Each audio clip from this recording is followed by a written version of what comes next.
¿Cuáles Penicilina. serían los grupos? A ver.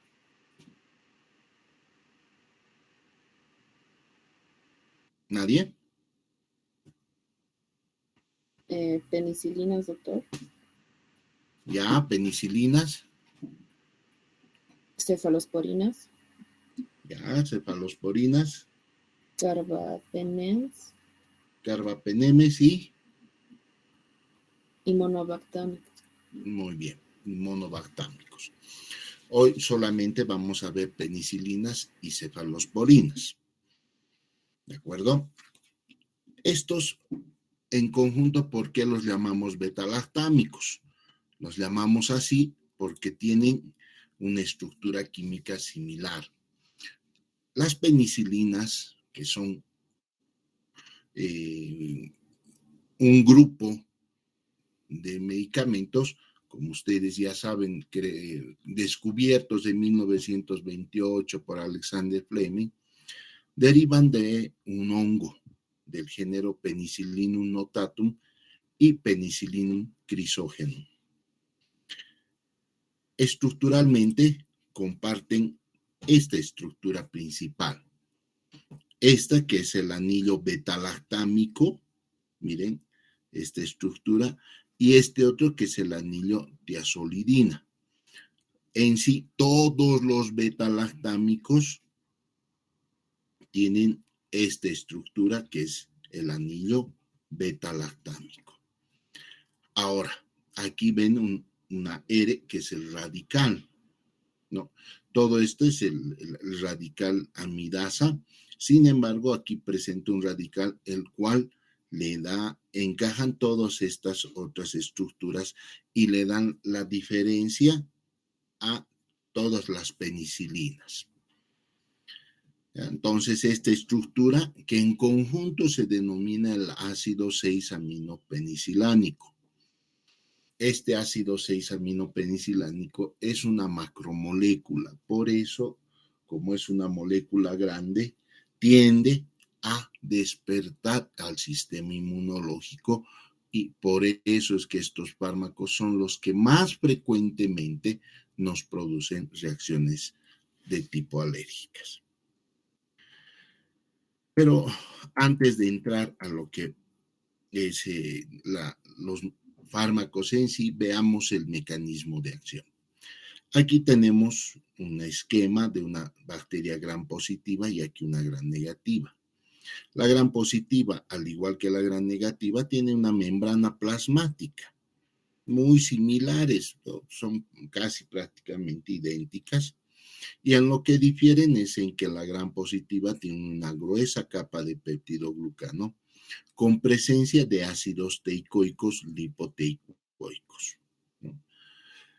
En cambio, la gram negativa tiene una delgada capa de peptidoglucano, capa de peptidoglucano, un espacio periplásmico y una membrana externa que, además de tener los fosfolípidos, etcétera, contiene lipopolisacáridos. Estos lipopolisacáridos que se comportan como factores patogénicos para producir daño en la célula huésped, al igual que el gram positivo, el ácido teicoico.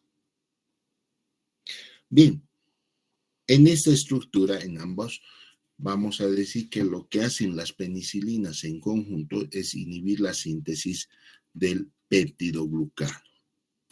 ¿Y cómo lo hace? Lo hace a través de la unión a una proteína fijadora de penicilina, que como ustedes pueden ver, las proteínas o proteínas fijadoras de penicilina que vienen a ser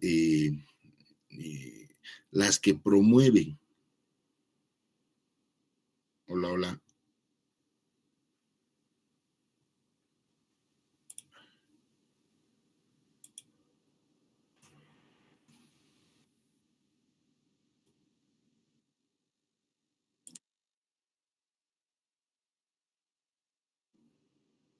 Hola, se cortó, creo. Sí, doctor, dejó de compartir. Ya, un segundito.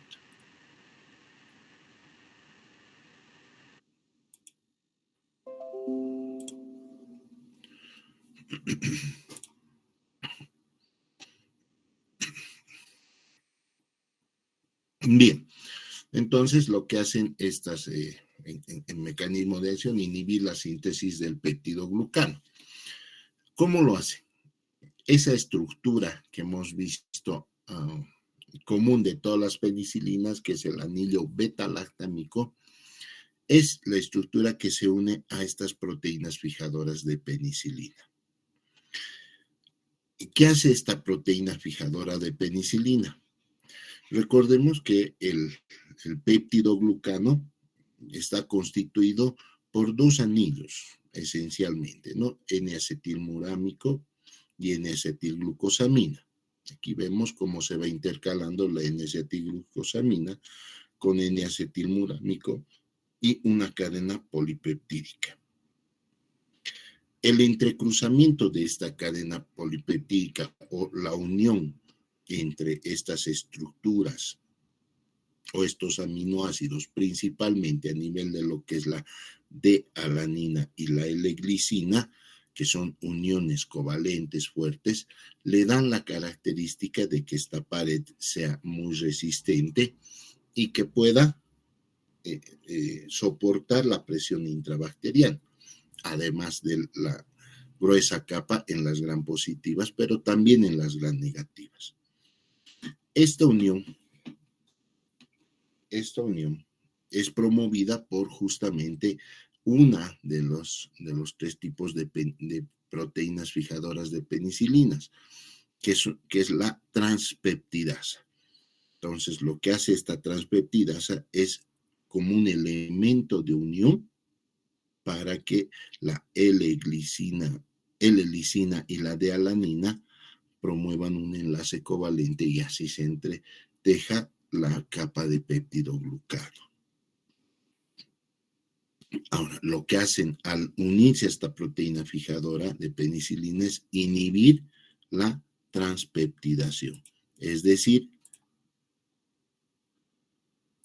bloquean justamente esto, ¿no? Bloquean esto, inhiben la transpeptidación, no hay este enlace y por ende se activan dos mecanismos. Uno, se activan los sustancias autolíticas de la bacteria y el debilitamiento de la pared bacteriana hace de que sucumba ante la presión intrabacteriana y pueda llegar a estallar la bacteria.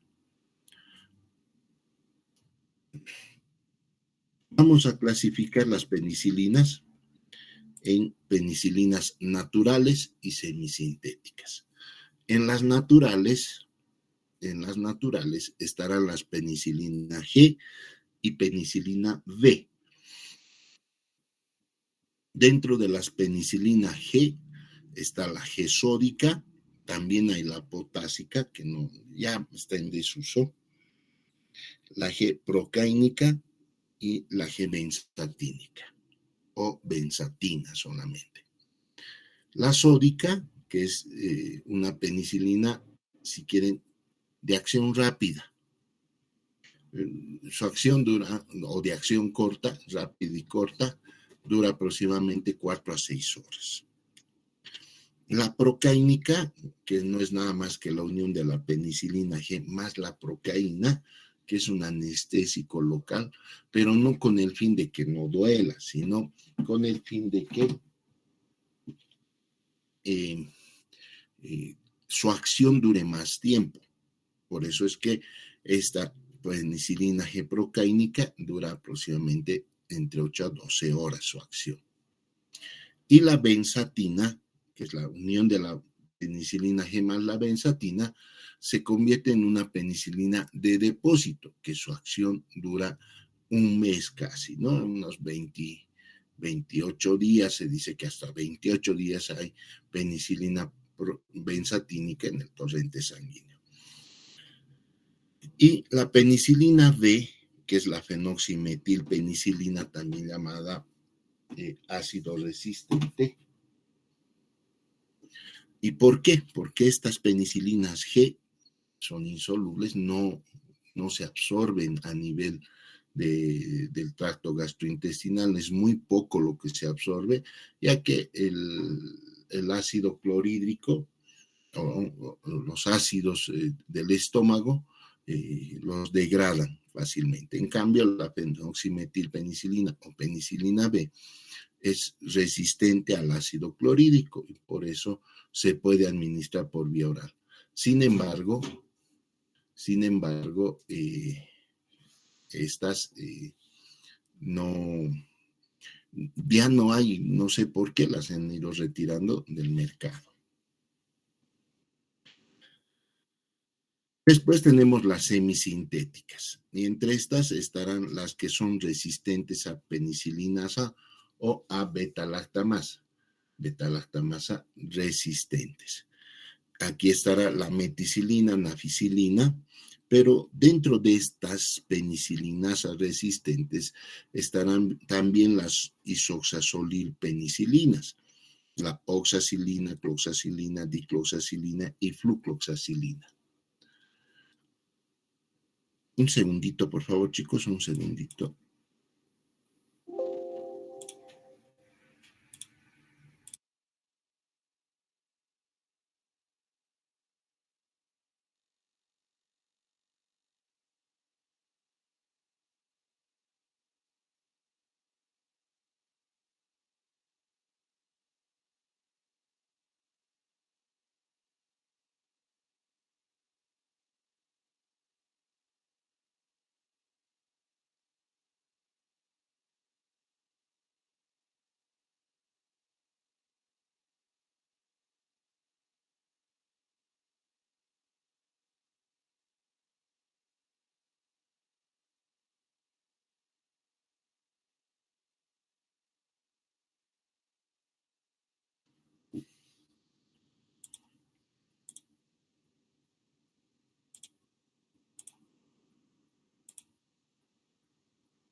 Bien, disculpen.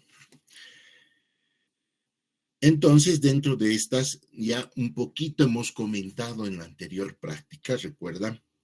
Estas penicilinas semisintéticas o beta-lactamasas resistentes o penicilinas resistentes, el prototipo y el primer fármaco fue la meticilina, pero esta meticilina causa la nefritis intersticial y la han retirado del mercado, está proscrita.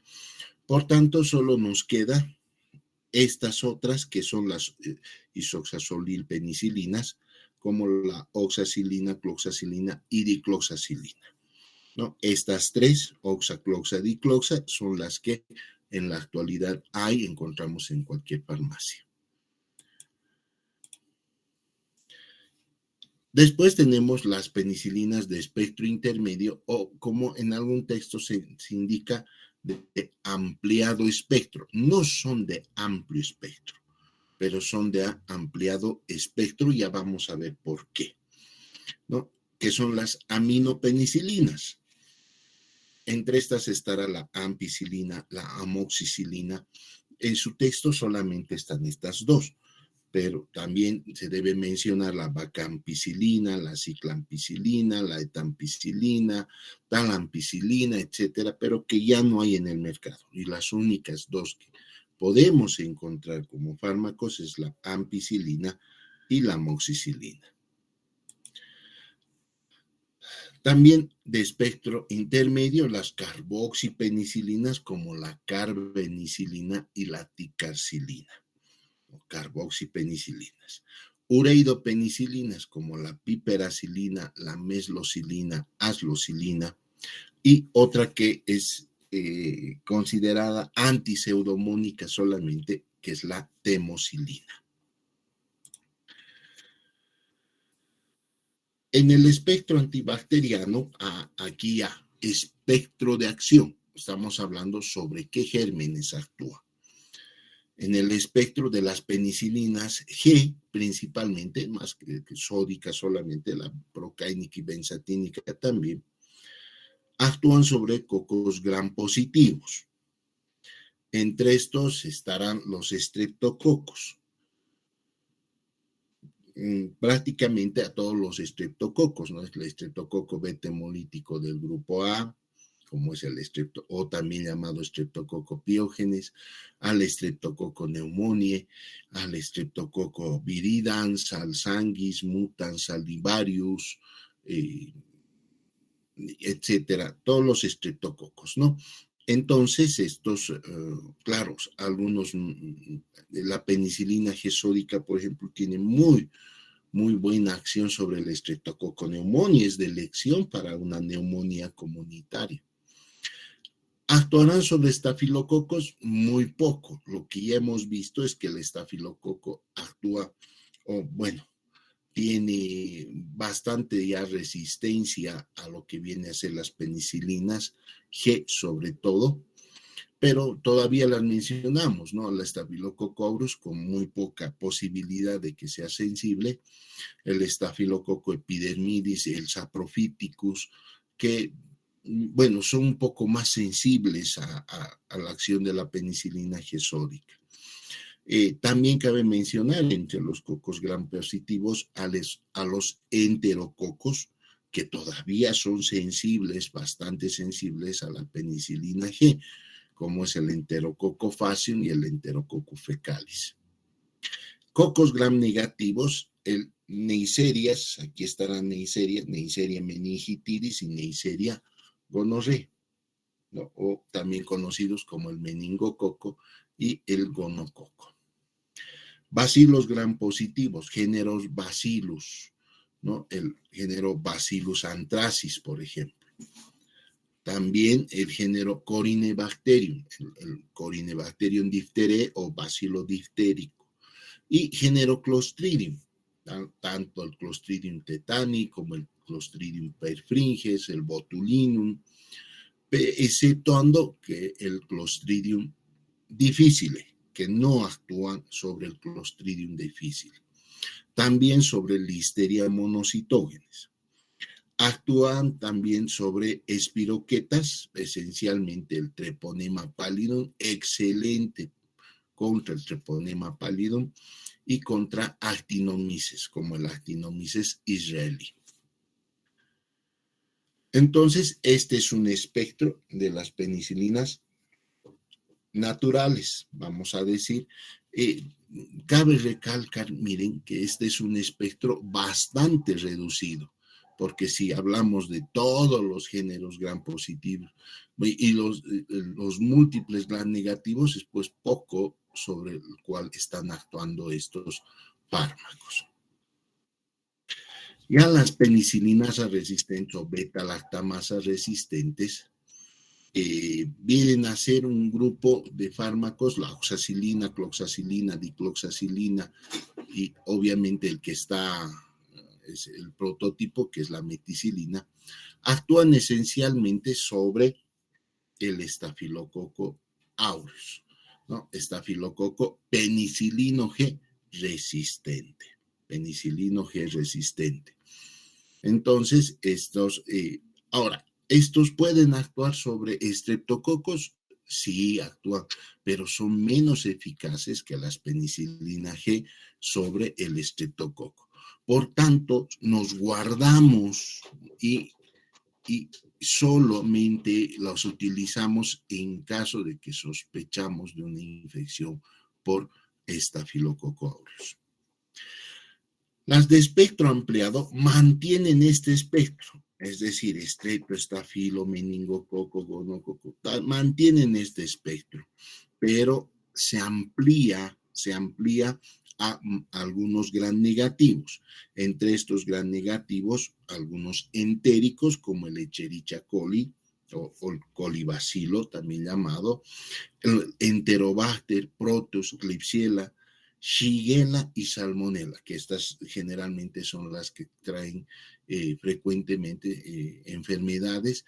La Shigella, la disentería, la Salmonella tífida, fiebre tifoidea, etcétera. Entonces, sí actúan bastante bien en estos gram negativos. Y añadir también en esto el género Haemophilus.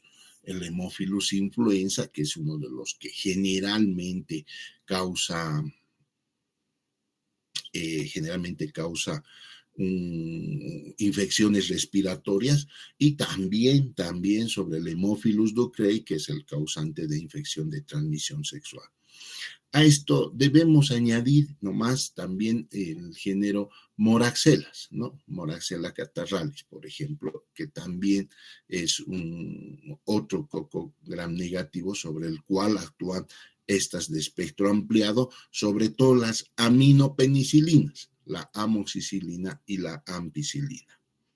Ahora, las carboxipenicilinas, ureidopenicilinas y la temocilina, ¿no? Estas actuarán específicamente y las reservamos para infecciones resistentes, tienen un espectro muy similar a estas del espectro ampliado, actúan sobre gram positivos, negativos, pero las reservamos para la pseudomonas aeruginosa. ¿Y quién me dice por qué reservamos para la pseudomonas aeruginosa? ¿Qué importante o qué es, por qué es tan especial la pseudomonas? ¿Quién nos dice?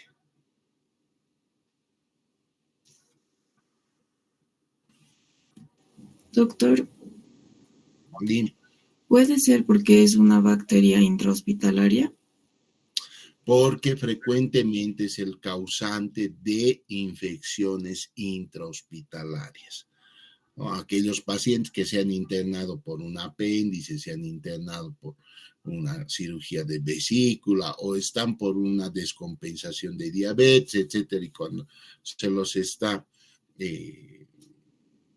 compensándolos, están internados, suelen infectarse con pseudomonas aeruginosa. Por eso es importante. Y la pseudomonas, pese a que es una bacteria poco patógena, pero es muy difícil de tratar.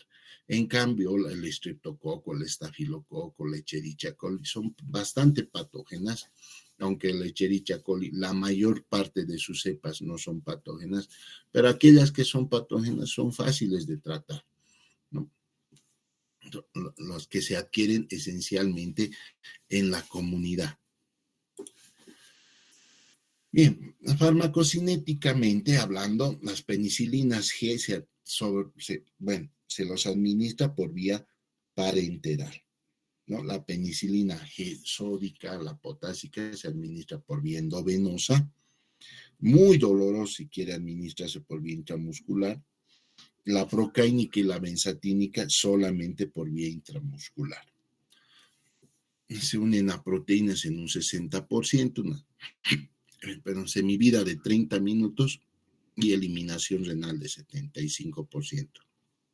Ojo, no sufre metabolización. Es muy escaso su metabolización al punto que no lo tomamos en cuenta. Por eso es que decimos que son de cinética 1, que significa que se administra 1 y se elimina 1, ¿no? Entonces, si administro 1.000.000 de unidades internacionales de penicilina G, ese 1.000.000 de unidades internacionales se eliminará también. Estas son las que se administran en unidades internacionales, la penicilina G. El resto se administran en miligramos, jóvenes, ¿ya? Para que tomen en cuenta. La penicilina B, que se administra, o la fenoximetilpenicilina, se administra por vía oral, su unión a proteínas es un 80%, semivida 45 minutos y eliminación renal 40%. La cloxacilina, la ampicilina y la amoxicilina se los administra tanto por vía oral como por vía parenteral. Hay por vía intramuscular y endovenosa, ¿no? También se puede administrar. Y la vía oral, claro que sí. La unión a proteínas de la cloxacilina es alta, 95%, de la ampicilina, amoxicilina, un 20%, y vean, de la cloxacilina es su semivida es de 30 minutos y se elimina por vía renal, un 40%. La ampicilina, lo interesante de la ampicilina, tiene una semivida de 75 minutos, pero gran parte de la ampicilina se elimina por bilis, por la vía biliar. y solamente un 30% por la vía renal, a diferencia de la amoxicilina, que su semivida es de 70 minutos, pero un 70% de eliminación renal. Esto hace que la ampicilina, al eliminarse, como no se metaboliza, es decir, que se elimina su metabolito activo. Entonces, puede actuar bastante bien en la vía biliar. La carbenicilina, de las que son de acción, penicilinas de espectro intermedio, se absorben por vía parenteral, o sea, se administran por vía parenteral solamente, un 50% de unión a proteínas, una semivida de 70 minutos y una eliminación renal de 85%. ¿Qué es lo que quiero que se acuerden de esto? Que las penicilinas G solamente son por vía parenteral. La oxacilina, ampicilina y amoxicilina, amoxicilina y cloxacilina se administran por vía oral y parenteral. Que la ampicilina se elimine por vía biliar, una gran eliminación biliar. La resistencia a las penicilinas se da, uno, por alteración del transporte. Recuerden que sobre todo esto se da en las bacterias gram negativas. Miren, en este esquema es que deben atravesar las porinas y llegar al espacio periplásmico para poder actuar estas penicilinas. Y lo que hacen es justamente alterar este transporte de las porinas y evitar, las vuelven impermeables, ¿no? Hacia las penicilinas. Y como no llegan las penicilinas al espacio periplásmico, difícilmente interfieren en la síntesis del peptidoglucano. También alteración del sitio de acción, es decir, que alteran lo que es la transpeptidasa, que es la proteína fijadora de penicilina.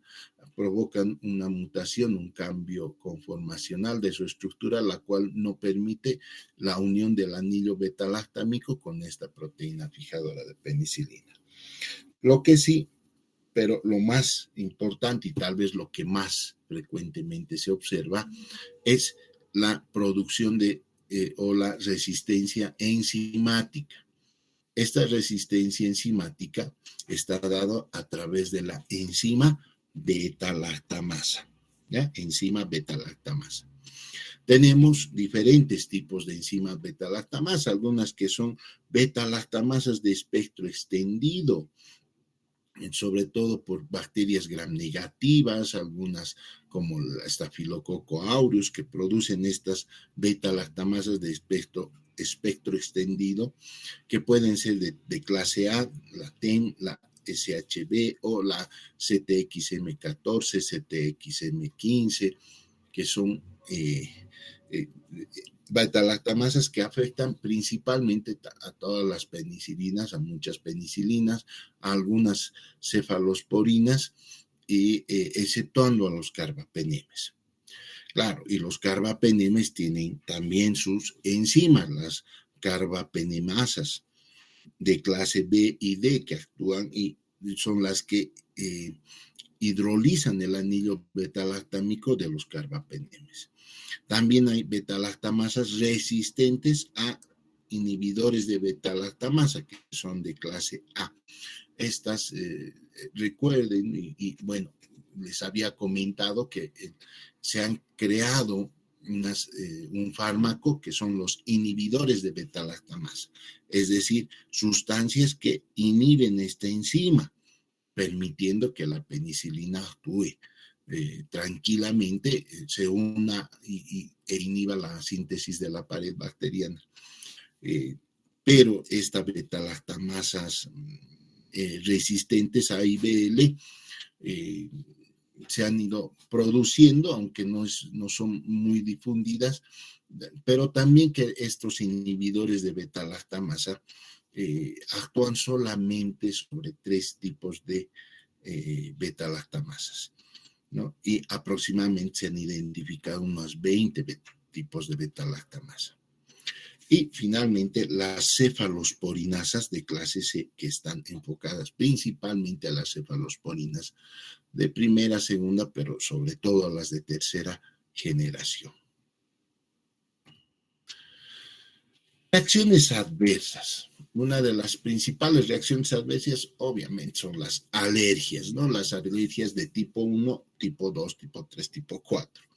Las de tipo 1, que son reacciones inmediatas que pueden darse de 5 segundos a 60 minutos. Puede ir desde una urticaria, un edema angioneurótico, un edema de glotis.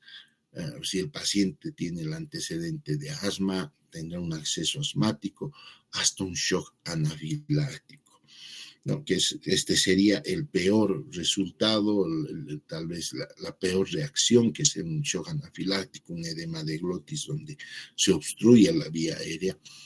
Y puede darse en cuestión de segundos, como les digo, ¿no? Para eso, y precautelar siempre de que hagamos una buena anamnesis, preguntando al paciente que le vamos a administrar una penicilina, preguntarle siempre si tiene algún antecedente de alergia a alguna otra sustancia o obviamente a las mismas penicilinas. La famosa prueba de hipersensibilidad que le ponían unas gotitas en el ojo o la intradérmica está descartado en la actualidad porque se ha visto que pequeñísimas cantidades pueden provocar una reacción intensa. Ahí está descrito en la literatura, por ejemplo, de una enfermera que colocó una penicilina benzatínica a un paciente y por mala manipulación de la jeringa y la aguja, no tapó la aguja y por accidente le pinchó al médico.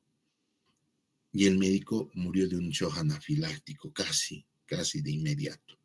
Entonces, imagínense la cantidad ínfima que habrá habido en la punta de esa aguja, ¿no? De penicilina, pero así fue suficiente para que el médico falleciera.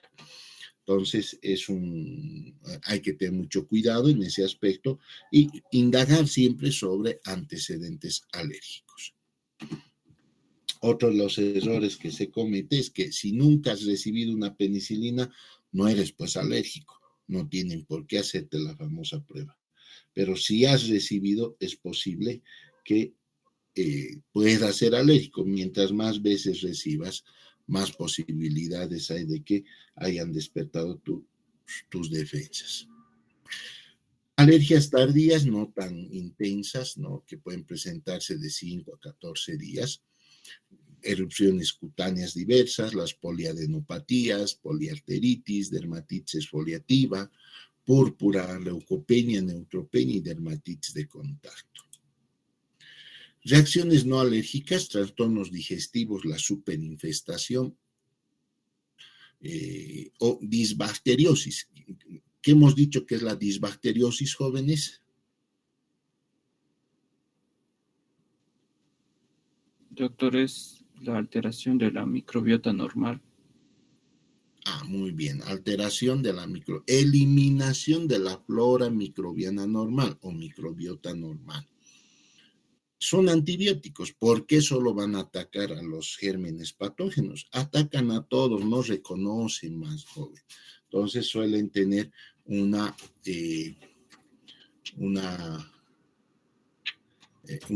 suelen atacar también la flora microbiana normal y causar la superinfestación. Para eso, en la actualidad se utiliza los famosos probióticos, ¿no? El Saccharomyces boulardii, los lactobacillus, que los venden en sobres, el famoso Florestor, el Microflora, el Probiotic, todos esos son bacilos que se los administra por vía oral para repoblar, ¿no? Ese es el tratamiento, no hay que hacer nada de otro mundo, ni utilizar otros antibióticos. También pueden causar anemia, neutropenia, flebitis, en algún caso cuando se administra por vía endovenosa. La administración accidental intraarterial de la penicilina benzatínica, aunque es poco probable de que se pueda administrar por vía intraarterial,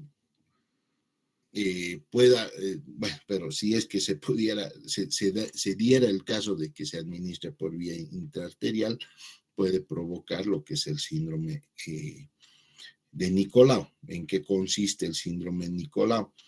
Que es una necrosis más o menos de la piel y de las partes blandas o del tejido muscular circundante, ¿no? Que también puede darse en caso de administración endovenosa accidental de penicilina benzatínica. Eso sí es más probable, ¿no? Si no haces flebotaje en la intramuscular, acuérdense cuando hemos hecho vías de administración. También dosis elevadas, ¿no? Altas dosis de penicilina G, estamos hablando de que te administren una dosis de todo un día. O sea, generalmente estas se calculan a dosis, por decir, la penicilina G se administra 100,000 unidades por cada kilo de peso día. Si el niño pesa 10 kilos, 100,000 por 10 es 1,000,000. Eso se reparte entre 4, es decir, 250,000 unidades cada 6 horas. Entonces, pero imagínense si le administran ese 1,000,000 en cada dosis. Ahí, en ese caso, puede llegar a producir lo que se llama encefalopatía con mioclonías, convulsiones clónicas, clónico-clónicas, que pueden acompañarse de somnolencia y estupor. También la reacción de Harris-Exheimer, que ocurre al producir la destrucción masiva de bacterias por efecto de la penicilina, el cual se produce con malestar general, dolor de cabeza, taquicardia, paroxismos de tos. Esto sobre todo se ha dado cuando se ha utilizado en casos de sífilis por destrucción del treponema pálido, leptospirosis, antrax y ocasionalmente en la meningococcemia. Contraindicado, no se debe dar penicilinas en pacientes alérgicos a la penicilina y con antecedentes de asma bronquial. Indicaciones, primera indicación, ¿no? O sea, primera elección en infección neumocócica, es decir, neumonía, meningitis, empiema causado por estreptococo neumonía. Otras estreptococias como la faringitis, la faringoamigdalitis, esa que en un momento vamos a ver, meningitis, neumonía, otitis, endocarditis y conjuntivitis. Infecciones estafilocócicas. ¿Qué produce el estafilococo? Normalmente piodermitis, ¿no es cierto? Abscesos cutáneos, etcétera, donde la droga de elección va a seguir siendo la oxacilina, la cloxacilina, la dicloxacilina. En infecciones por neiserias ya no son las de elección, son una alternativa. Y hay mucha resistencia por las neiserias, entonces es una alternativa, no son las de elección en la actualidad. Otros como la sífilis, la erisipela, listeriosis, leptospirosis, salmonelosis, shigellosis, son, vamos a decir, en la sífilis primera elección. En la erisipela también, listeriosis, leptospirosis, pueden ser una alternativa. Salmonella y Shigella sigue siendo la amoxicilina y la ampicilina de primera elección. Infecciones por pseudomonas, pero siempre y cuando se sospeche de la infección por pseudomona y pacientes de interna, porque las que se utilizan son de uso intrahospitalario. A esto debemos añadir infección de tracto urinario, donde sí todavía la amoxicilina tiene muy buena acción, y en la infección por Helicobacter pylori, la amoxicilina es la droga de elección del esquema de tratamiento de elección para el Helicobacter pylori. Aquí estamos viendo, miren, la faringoamigdalitis pultácea o bacteriana, miren las presencias de pus, como estas amígdalas están agrandadas, hipertrofiadas. En esta, un pinchazo de penicilina benzatínica bueno, algunos prefieren 2 hasta 3 pinchazos, por si acaso, uno cada día es suficiente, ¿no? En la sinusitis, también las otitis media, miren cómo está inflamado esta membrana timpánica, como hay presencia de pus también en estas infecciones, sí, la amoxicilina, pero ya no solamente amoxicilina, ya está en estos casos, por ejemplo, de otitis, alguna sinusitis, ya se debe administrar con un inhibidor de beta-lactamasa como el ácido clavulánico, amoxicilina, ácido clavulánico o ampicilina sulbactam. Las neumonías, como estamos viendo aquí, una neumonía comunitaria, que son las que de elección se utiliza la penicilina G sódica, también se puede usar la procáinica. Otras indicaciones, la sífilis, las biodermitis, pero la sífilis primaria, que es donde se produce el chancro duro, que es esta ulceración en los genitales, que puede ser tanto el varón como en la mujer. Esta lesión suele desaparecer si no es tratada.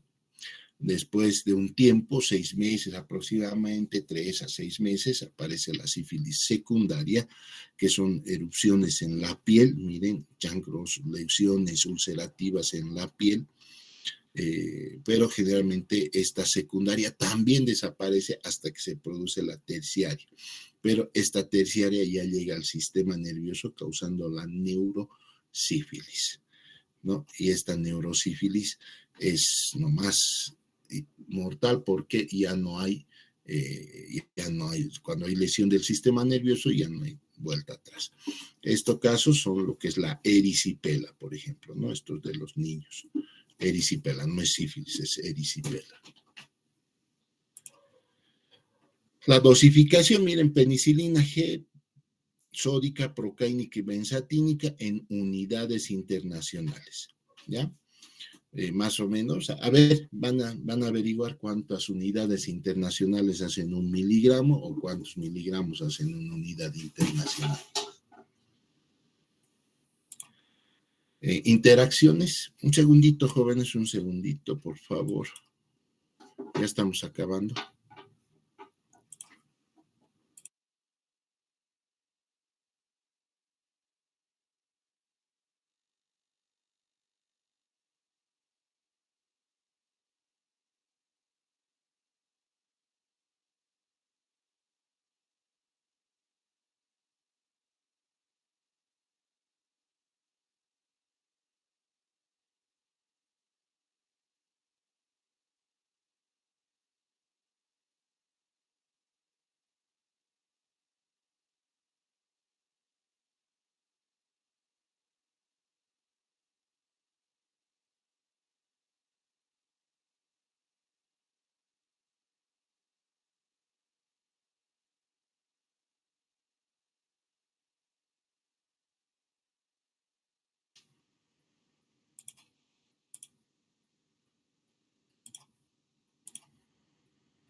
Bien, interacciones, el probenecid y el alopurinol aumentan su concentración, es decir, estos evitan su eliminación de las penicilinas, por lo tanto aumentan su concentración. Algunos, como las antiseudomónicas, tienen una reacción, la reacción disulfirámica con el alcohol, cuando interaccionan con el alcohol, ya no con el disulfiram, sino con el alcohol. Pueden causar una falsa glucosuria. Bien, ahora entramos a lo que son las cefalosporinas. Las cefalosporinas también tienen esta estructura, miren el anillo beta-lactámico, similar al de la penicilina, pero ya este anillo varía, ¿no? Este es el anillo dihidrotiazida. Este anillo dihidrotiazida va a cambiar y en conjunto van a formar el ácido 7-aminocefalosporánico. El mecanismo de acción muy similar, ¿no? Es idéntico, que como son beta-lactámicos, van a actuar inhibiendo la proteína fijadora, uniéndose a la proteína fijadora de penicilina, evitando la transpeptidación, ¿no? La transpeptidasa, que es el punto de unión entre lo que es L-lisina con D-alanina. Entonces, miren, así se une la cadena y esto es lo que evitan, rompen esto, debilitando la pared, haciendo que se vuelva osmóticamente sensible la bacteria o activando sustancias autolíticas. Clasificamos por generaciones, ¿no? De primera, segunda, tercera, cuarta y quinta generación, jóvenes. Sin embargo, aquí los de primera generación como el cefacetril, cefaloglicina, cefaloridina, cefalotina, cefapirina, cefatricina, estas no hay en nuestro medio. ¿No? Es más, la cefalotina está proscrita en el mundo entero, no se produce ya. Pero sí, de primera generación, estas tienen que aprenderse, jóvenes. La cefasolina, cefradina, cefalexina y cefadroxilo. ¿Ya? Las cuatro, cefasolina, cefradina, cefalexina y cefadroxilo. De segunda generación, solo para mencionarles, cefamandol, cefonicid, ceforanide, cefotetán, cefoxitin, ceproxil, cefuroximaxetil, el loracarbev. Es más, al loracarbev se lo consideraba en otro grupo, un carbacefén, decían antiguamente, en los libros antiguos está así. En nuestro medio, alguna vez hubo la cefuroxima y el cefaclor, que de hecho no hay, ya no he encontrado en las farmacias, no están en el INAME, en el listado de medicamentos esenciales, ¿no? Ya no hay cefuroxima ni cefaclor, pero apréndanse nomás estos dos que habían de segunda generación. Tercera generación, mucho más larga la lista, el cefmetazol, cefodicima, cefotiams, cefpiramide, cefsulodin, el septibutén, septisoxime, solactam, que no hay en nuestro medio, pero sí estos les pido también que se memoricen, más que los de segunda, estos de tercera, porque sí son de uso bastante frecuente. Dos hermanitos, vamos a decir, casi gemelos, porque prácticamente varían en casi nada estos dos fármacos, la cefotaxima y la ceftriaxona. Después estará la ceftazidima, la cefoperazona, cefixima y cepodoxime. ¿No? Estas en total serían 12 cefalosporinas hasta tercera generación que tienen que conocer y saber bien. Digamos que las de segunda no tanto, serían 10 con estas. Y obviamente las de cuarta generación, el cefepime y cefpirome, que sí ha llegado ya a nuestro medio, están comercializando estos fármacos y bueno, hay que nomás aprenderse estas dos. Ya por solamente cuestión académica, les menciono los de quinta generación, la ceftarolina y el ceftobiprol, que, valga la redundancia, deben ser tan nuevas que muy difícilmente van a llegar. Deben ser unos 4 o 5 años atrás que han salido al mercado, son bastante nuevas. El espectro de acción, y en esto es que varía el espectro, ¿no? De acuerdo a la generación. Miren, los de primera generación son muy similares a la amoxicilina, ampicilina. Actúan bien sobre estreptococos, estafilococos, Escherichia coli, Klebsiella, Proteus, algunos anaerobios, Pasteurella, Salmonella, Shigella, muy parecido, muy similar a los de a la amoxicilina y ampicilina.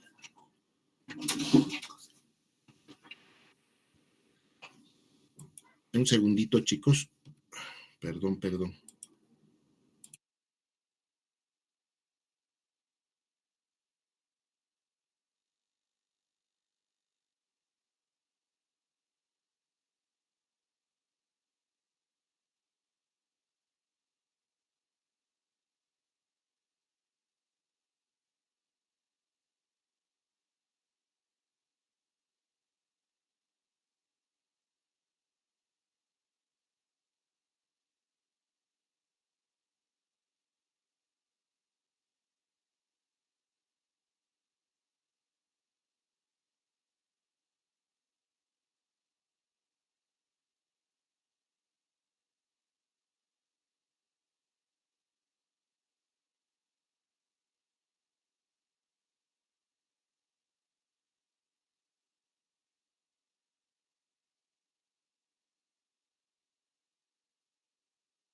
Disculpen, jóvenes. Bien, como les decía, entonces los de primera generación, muy similar su espectro a los de las aminas, a las aminopenicilinas. De segunda generación, reduce su eficacia en gram positivos, ¿no? Y aumenta su espectro a gram negativos, Morganella, Proteus, Citrobacter, Providencia, Bacteroides, aquí un anaerobio, ¿no? El Bacteroides, Serratia, Enterobacter y Haemophilus influenza. Y en tercera generación prácticamente cambia el espectro.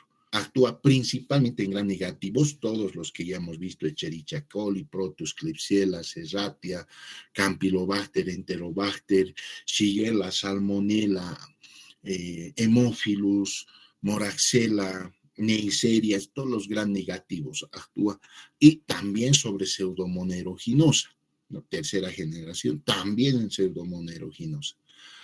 Podemos decir que casi todas las de tercera generación son solo para gram negativos, excepto el streptococo y la ceftriaxona y la cefotaxima, que les había dicho, son como hermanitos, ¿no? Muy similar su acción, todo.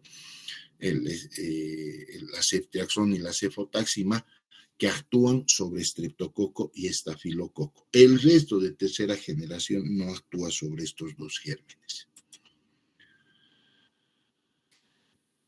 En su farmacocinética, la cefazolina, por ejemplo, es por vía parenteral. De primera generación, hablando, ¿no? Cefazolina, parenteral. Cefradina, vía oral y parenteral. Cefalexina, vía oral. El cefadroxilo, oral también, ¿no? De primera generación, entonces, la cefazolina y la cefradina serían por vía parenteral también. De segunda generación, la cefuroxima, oral y parenteral, y las de tercera, casi todas son por vía parenteral, exceptuando la cefixima, que sería la única por vía oral. Cefixima, ¿de acuerdo? Unión a proteínas muy variable, desde alta unión como la cefazolina o la ceftriaxona, pero después no es tan importante. ¿Por qué? Porque no tienen alta unión a proteínas, por tanto no compiten con otros fármacos. Su semivida no pasa de las 2 horas en lo general, exceptuando el de la ceftriaxona, que es 8 horas. La excreción renal, 100% en la mayoría por vía renal, pero la ceftriaxona, una buena parte de la ceftriaxona lo hace por vía biliar también, ¿de acuerdo? No se metabolizan también estas cefalosporinas, jóvenes. Y tanto las penicilinas como estas cefalosporinas no atraviesan la barrera hematoencefálica. Y al no atravesar la barrera hematoencefálica, bueno, no se los puede,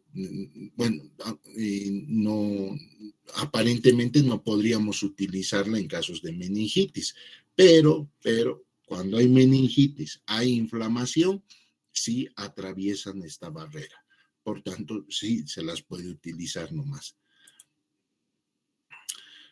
Reacciones alérgicas, reacciones adversas, están las alergias, que pueden ser inmediatas y tardías. ¿Hay reacción cruzada con penicilinas? Sí. De hecho, si el paciente es alérgico grave a penicilina, de seguro es alérgico a cefalosporina. Pero si es alérgico leve a penicilina, es decir, apenas le sale unos cuantas erupciones cutáneas, de hecho, poco probable que sea alérgico a cefalosporinas. Pero también se ha visto reacciones graves con las cefalosporinas. Reacciones locales, trastornos digestivos como dolor abdominal, diarrea, flebitis en casos de administración por vía endovenosa, un dolor intenso en caso de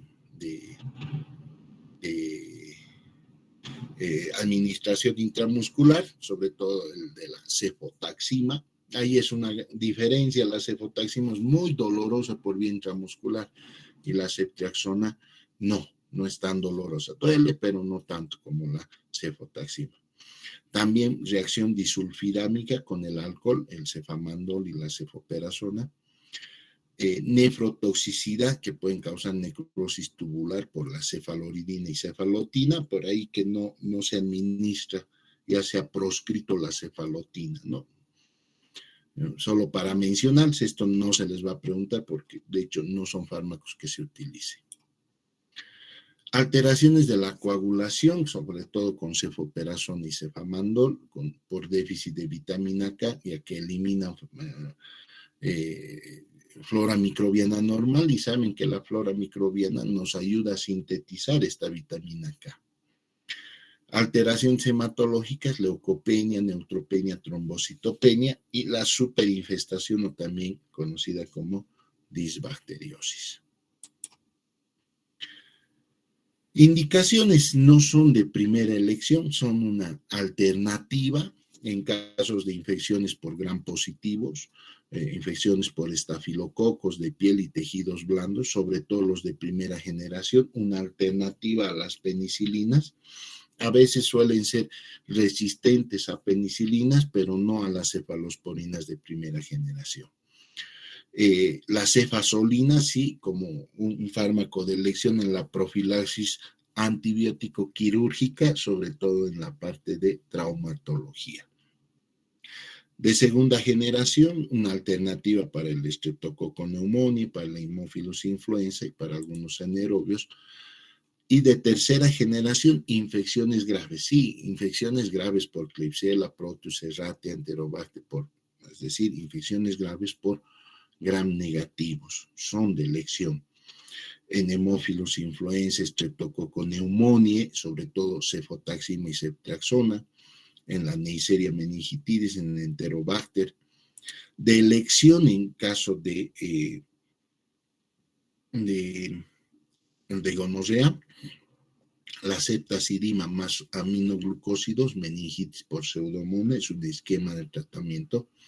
La ceftriaxona en Neisseria gonorrea y en fiebre tifoidea, ¿no? En la gonorrea y en la tifoidea. La ceftriaxona y cefotaxima en neumonía intrahospitalaria e incluso ahora en la neumonía comunitaria son de elección. Entonces, en la gonorrea, que aquí ustedes ven imagen de primera elección, les había dicho que las penicilinas ya no eran, evidentemente ahora ya la ceftriaxona es de primera elección y las penicilinas son una alternativa. Las dosificaciones todas se dosifican en miligramos o gramos también, ¿no? Dependiendo, si llega a 1000 miligramos ya la mencionamos como un gramo. Interacciones con vitamina K antagonizada por las cefalosporinas. Los diuréticos aumentan la nefrotoxicidad con algunas cefalosporinas, con aminoglucósidos provocan un sinergismo, se potencian entre aminoglucósidos penicilinas y aminoglucósidos cefalosporinas. Con las tetraciclinas y el cloranfenicol hay un dualismo competitivo, por tanto un antagonismo. Bien.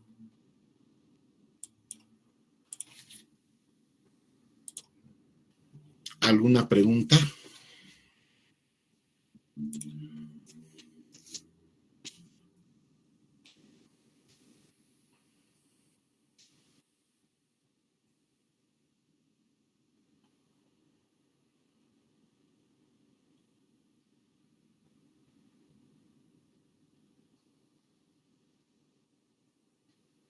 ¿Ninguna pregunta?